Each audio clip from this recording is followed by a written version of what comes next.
ಇನ್ನು ಕೊಲೆ ಕೇಸ್ ಆರೋಪಿ ಪವಿತ್ರ ಗೌಡಗೆ ಜಾಮೀನು ಸಿಗುತ್ತಾ ಅನ್ನೋ ವಿಚಾರವೂ ಕೂಡ ಇದೀಗ ಗಮನ ಸೆಳೀತಾ ಇದೆ.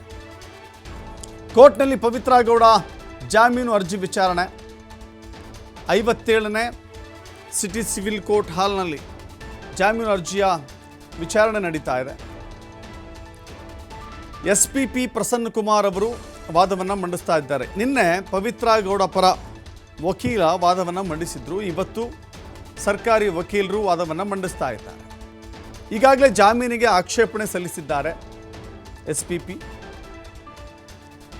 3/6/2024 ಅಂದರೆ ಜೂನ್ 3ರಂದು ಮೃತ ರೇಣುಕಾಸ್ವಾಮಿಯಿಂದ ರೇಣುಕಾಸ್ವಾಮಿಗೆ ಸಂದೇಶ. ಕೆಲ ದಿನಗಳ ಕಾಲ ನೋಡಿ ಮೆಸೇಜ್ ನೋಡಿ ಪವಿತ್ರ ಸುಮ್ಮನಿದ್ರು. ನಂತರ ರೇಣುಕಾಸ್ವಾಮಿ ಕಳಿಸಿದ್ದಂಥ ಆ ಮೆಸೇಜನ್ನು ಆ ಬಗ್ಗೆ ಆರೋಪಿ ಪವನ್ಗೆ ಮಾಹಿತಿಯನ್ನು ಕೊಡ್ತಾರೆ. ನೋಡಪ್ಪ, ನನಗೆ ಯಾರೊಬ್ಬ ರೇಣುಕಾಸ್ವಾಮಿ ಅನ್ನುವ ವ್ಯಕ್ತಿ ಬೇರೆ ಯಾವುದೋ ನಕಲಿ ಅಕೌಂಟನ್ನು ಬಳಸಿ ನನಗೆ ಮೆಸೇಜ್ ಹಾಕ್ತಾ ಇದ್ದಾನೆ, ಈ ರೀತಿಯ ಅಶ್ಲೀಲ ಮೆಸೇಜ್ಗಳನ್ನು ಹಾಕ್ತಾ ಇದ್ದಾನೆ ಅಂಥೇಳಿ ಮೊದಲು ಗಮನಕ್ಕೆ ತಂದಿದ್ದು ಪವಿತ್ರ. ಯಾರಿಗೆ ಅಂದರೆ ಪವನ್ಗೆ.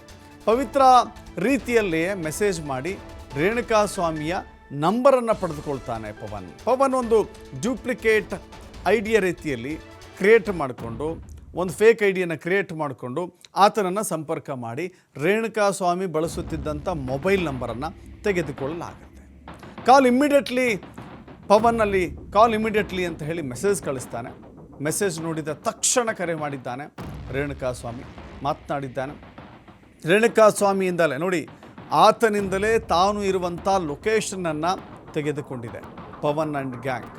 ಆ ನಂತರದಲ್ಲಿ ಚಿತ್ರದುರ್ಗದ ರಘು ಅಂತ ಹೇಳಿದರೆ ರಘು ಆತ ಚಿತ್ರದುರ್ಗದ ದರ್ಶನ್ ಅಭಿಮಾನಿಗಳ ಸಂಘದ ಅಧ್ಯಕ್ಷ.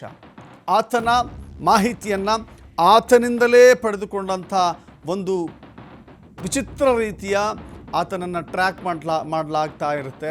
ಆತನನ್ನು ಟ್ರೇಸ್ ಮಾಡ್ತಾರೆ, ಆತನ ಮಾಹಿತಿಯನ್ನು ಪಡೆದುಕೊಳ್ತಾರೆ.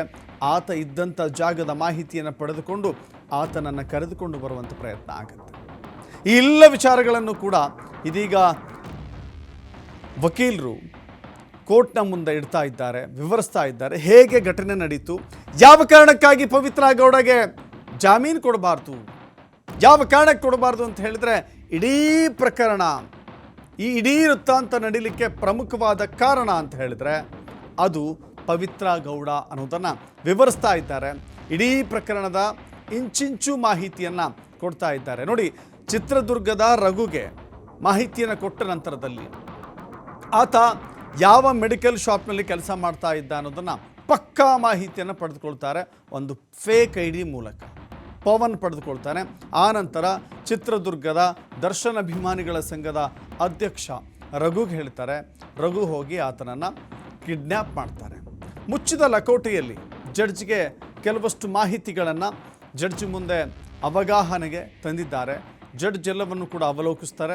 ಆ ನಂತರದಲ್ಲಿ ಯಾವ ತೀರ್ಮಾನವನ್ನು ತೆಗೆದುಕೊಳ್ಳಬೇಕು ಅಂತ ತೀರ್ಮಾನಿಸ್ತಾರೆ. ನೋಡಿ, ಒಂದು ಕಡೆ ಈ ಕೇಸಿನ ಬೇರೆ ಬೇರೆ ಆ್ಯಂಗಲ್ಗಳಲ್ಲಿ ಹೋಗ್ತಾ ಇದೆ.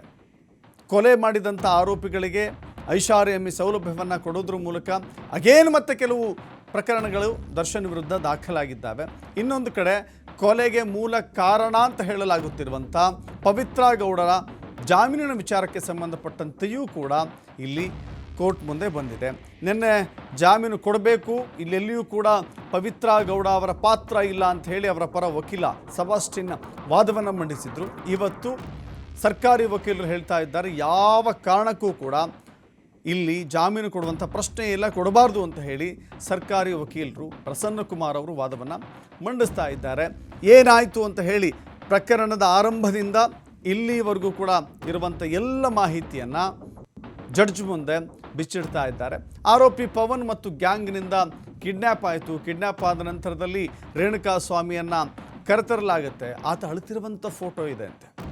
ರೇಣುಕಾಸ್ವಾಮಿ ಕಣ್ಣೀರಿಟ್ಟಿರುವಂಥ ಫೋಟೋ ಇದೆ, ಆತ ಅಳ್ತಾ ಇದ್ದ ಅಂತ ಹೇಳಿ ಆ ಫೋಟೋವನ್ನು ಕೂಡ ಕಳಿಸಿದ್ರು. ರೇಣುಕಾಸ್ವಾಮಿಯನ್ನು ಕರೆತಂದ ದಾರಿಯಲ್ಲಿ CCTVಗಳು ಕೆಲಸ ಮಾಡ್ತಾ ಇದ್ವು. ಆ ದೃಶ್ಯಗಳು ಕೂಡ ಈಗ ಕೋರ್ಟ್ಗೆ ಸಲ್ಲಿಕೆಯಾಗಿದ್ದಾವೆ. ಆರೋಪಿಗಳ ಮೊಬೈಲ್ನಲ್ಲಿ ರೇಣುಕಾಸ್ವಾಮಿಯ ಫೋಟೋಗಳು ಕೂಡ ಸಿಕ್ಕಿದ್ದಾವೆ. ರೇಣುಕಾಸ್ವಾಮಿ ಪ್ರಜ್ಞೆ ತಪ್ಪಿ ಬಿದ್ದಿರುವಂಥ ಫೋಟೋಗಳು ಕೂಡ ಸಿಕ್ಕಿದ್ದಾವೆ.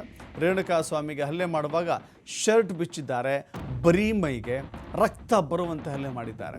ಸೊ ಇದೆಲ್ಲವನ್ನು ಕೂಡ ಇಂಚಿಂಚು ಮಾಹಿತಿಯನ್ನು ಕೋರ್ಟ್ಗೆ ಅವಗಾಹನೆಗೆ ತರ್ತಾ ಇದ್ದಾರೆ SP ಪ್ರಸನ್ನ ಕುಮಾರ್.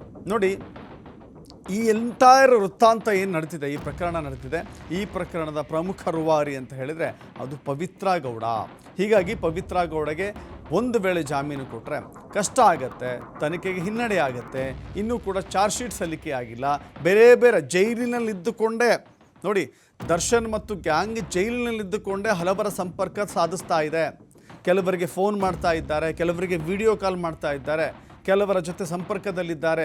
ಜೈಲಿನಲ್ಲಿದ್ದುಕೊಂಡೇ ಆಪರೇಟ್ ಮಾಡುವಂಥ ದರ್ಶನ್ ಆ್ಯಂಡ್ ಗ್ಯಾಂಗ್ ಒಂದು ವೇಳೆ ಈ ಜೈಲಿನಿಂದ ಆಚೆ ಹೋದರೆ, ಜಾಮೀನು ಸಿಕ್ಕರೆ ಏನೆಲ್ಲ ಆಗುವ ಸಾಧ್ಯತೆಗಳಿರುತ್ತೆ. ಸಾಕ್ಷಿಗಳಿಗೆ ಧಮಕಿ ಹಾಕುವಂಥ, ಸಾಕ್ಷಿಗಳನ್ನು ನಾಶಪಡಿಸುವಂಥ, ಇನ್ಯಾರು ಕೂಡ ಇವರ ವಿರುದ್ಧ ಹೇಳಿಕೆ ಕೊಡದಂಥ ಸನ್ನಿವೇಶ ಸೃಷ್ಟಿಯಾಗುತ್ತೆ. ಸೊ ಹೀಗಾಗಿ ಯಾವ ಕಾರಣಕ್ಕೂ ಕೂಡ ಅಲ್ಲಿ ಆರೋಪಿಗೆ ಜಾಮೀನು ಮಂಜೂರು ಮಾಡಬಾರ್ದು ಅಂತ ಹೇಳಿ ಕೋರ್ಟ್ನಲ್ಲಿ ವಾದವನ್ನು ಮಂಡಿಸ್ತಾ ಇದ್ದಾರೆ. ನೋಡಿ, A9 ಆರೋಪಿ ಧನ್ರಾಜ್ ಶೆಡ್ನ ಲೊಕೇಶನ್ ಕಳಿಸಿದ್ದಂತೆ. ಪಟ್ಟಣಗೆರೆ ಶೆಡ್ಗೆ ದರ್ಶನ್ ಆ್ಯಂಡ್ ಗ್ಯಾಂಗ್ ಎಂಟ್ರಿ ಆಗಿತ್ತು. ಆನಂತರದಲ್ಲಿ ನಡೆದಿರೋದು ಒಂದು ರೀತಿ ಕೊಲೆ. ಆ ಕೊಲೆಯ ಏನೆಲ್ಲ ನಡೀತು ಅನ್ನೋದು ನಿಮ್ಮ ಗಮನಕ್ಕೂ ಕೂಡ ಇದೆ.